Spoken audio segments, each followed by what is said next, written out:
नमस्कार मित्रांनो, तर आजच्या व्हिडिओमध्ये आपण केदारनाथबद्दल माहिती घेणार आहोत. तर चला.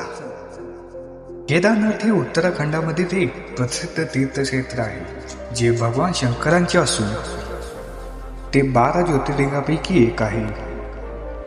केदारनाथ मंदिर हिमालयाच्या मंदाकिनी नदीच्या काठावर स्थित आहे आणि ते हिंदू धर्मात खूप महत्त्वाचे मानले जाते. केदारनाथ हे उत्तराखंडमधील एक लहान गाव आहे.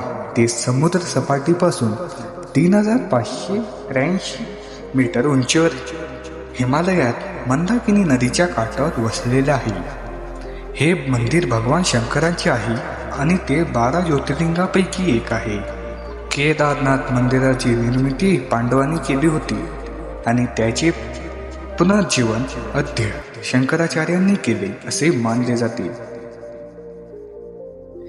केदारनाथला भेट देण्यासाठी 3 ते 4 दिवसांचा वेळ पुरेसा असतो. पौराणिक कथेनुसार पांडवांनी केदारनाथमध्ये तपश्चर्या करून भगवान शंकरांना प्रसन्न केले असे म्हटले जाते. केदारनाथ मंदिराला केदार हे नाव एका बैलावरून पडले आहे जो भगवान शंकरांनी दिलेला होता असे सांगितले जाते.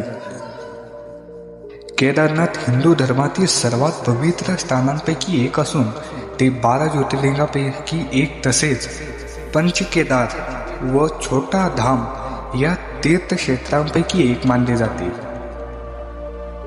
हिंदू पौराणिक कथेनुसार हे मंदिर सुरुवातीला पांडवांनी बांधले होते आणि ते 12 ज्योतिर्लिंगापैकी एक आहे जे शिवांचे सर्वात पवित्र हिंदू मंदिर आहे. पांडवांनी केदारनाथामध्ये तपश्चर्या करून शिवांना प्रसन्न केले असे मानले जाते. धन्यवाद. माहिती आवडल्यास लाईक करा, सबस्क्राईब करा.